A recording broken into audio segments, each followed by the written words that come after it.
Hello friends, എല്ലാവർക്കും പുതിയൊരു വീഡിയോയിലേക്ക് സ്വാഗതം. ഇന്ന് മാങ്ങ വെച്ചിട്ടുള്ള റെസിപ്പിയാണ് തയ്യാറാക്കുന്നത്. അപ്പോൾ നല്ല മൂത്ത മാങ്ങയാണ് ഇതിന് എടുത്തിട്ടുള്ളത്. രണ്ട് തരത്തിൽ നമുക്കിത് തയ്യാറാക്കിയെടുക്കാം. അപ്പോൾ ഞാനിവിടെ തൊലി കളയാതെ തന്നെ ഗ്രേറ്റ് ചെയ്തെടുത്തിട്ടുണ്ട്. ഇനി ഇതിവിടെ ഇരിക്കട്ടെ. ഇനി നമുക്കൊരു പാൻ അടുപ്പിലേക്ക് വെച്ച് കൊടുക്കാം. ഇനി ഇതിലേക്ക് കുറച്ച് വെളിച്ചെണ്ണ ഒഴിച്ച് കൊടുക്കാം. വെളിച്ചെണ്ണ ചൂടായി വരുമ്പോൾ ഇതിലേക്ക് 1 ടീസ്പൂൺ കടുക് ചേർത്ത് കൊടുക്കാം. ഇതിൻ്റെ കൂടെ തന്നെ 3/4 ടീസ്പൂൺ ഉലുവ ചേർത്ത് കൊടുക്കാം.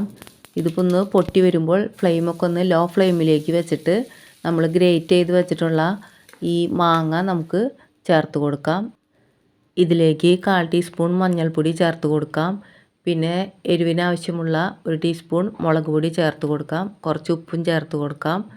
പിന്നെ ഇതിലേക്ക് ചേർത്ത് കൊടുക്കുന്നത് മധുരത്തിന് ആവശ്യമായ ശർക്കരയാണ്. അപ്പോൾ ശർക്കര ഗ്രേറ്റ് ചെയ്തിട്ട് എടുക്കാം, അല്ലെങ്കിൽ ശർക്കര പൊടി വാങ്ങിക്കാൻ കിട്ടും, അത് ചേർത്ത് കൊടുക്കാം. കല്ലില്ലാത്തതായിരിക്കണം പൊടി ചേർക്കുമ്പോൾ.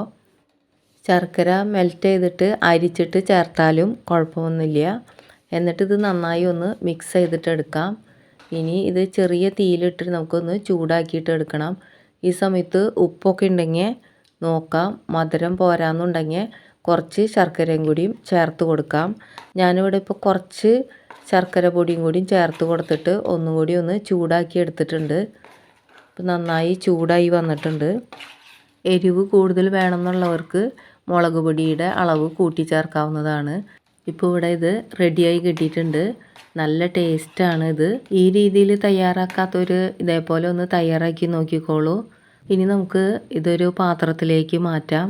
അപ്പോൾ ഞാനിവിടെ ഇത് ഒരു പാത്രത്തിലേക്ക് മാറ്റിയിട്ടുണ്ട്.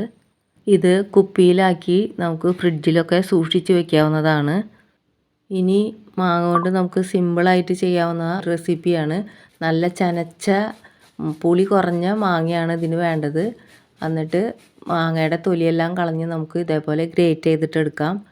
അപ്പോൾ ഇതേപോലെ ഗ്രേറ്റ് ചെയ്ത മാങ്ങയിലേക്ക് നമുക്ക് കുറച്ച് ഉപ്പ് ചേർത്ത് കൊടുക്കാം. പിന്നെ ഇതിലേക്ക് നമുക്ക് എരിവിന് ആവശ്യമുള്ള കുറച്ച് മുളക് പൊടിയും കൂടിയും ചേർത്ത് കൊടുക്കാം. ഇത് നന്നായി ഒന്ന് നമുക്ക് കൈകൊണ്ട് തന്നെ മിക്സ് ചെയ്തിട്ടെടുക്കാം. ഇത് ചെറിയ കുട്ടികൾക്കൊക്കെ ചെയ്യാവുന്നതാണ്. ഇതെല്ലാവർക്കും അറിയായിരിക്കും, ഞാൻ അറിയാത്തവർക്ക് വേണ്ടി കാണിച്ചു എന്നുള്ളൂ. ഇനി ഇതിപ്പോൾ നന്നായി മിക്സ് ചെയ്തെടുത്തിട്ടുണ്ട്. ഇനി നമ്മളിതിൽ ചേർത്ത് കൊടുക്കുന്നത് ലേശം പഞ്ചസാരയാണ്. പഞ്ചസാര ചേർത്തിട്ട് ഒന്നുകൂടി നമുക്കിതൊന്ന് മിക്സ് ചെയ്തിട്ടെടുക്കാം. ഇപ്പോൾ നന്നായി മിക്സ് ചെയ്ത് വന്നിട്ടുണ്ട്. ഇപ്പോൾ നമ്മുടെ മാങ്ങ കൊണ്ടുള്ള അടുത്ത ഐറ്റം റെഡിയായി. അപ്പോൾ നല്ല ടേസ്റ്റാണ് ഇങ്ങനെ കഴിക്കാനായിട്ട്. ചോറിൻ്റെ കൂടെയൊക്കെ കഴിക്കാൻ ഇത് വളരെ ടേസ്റ്റാണ്. അപ്പോൾ വീഡിയോ ഇഷ്ടമാണെങ്കിൽ ലൈക്ക് ചെയ്യാനും സബ്സ്ക്രൈബ് ചെയ്യാനും മറക്കരുതേ. Thank you for watching.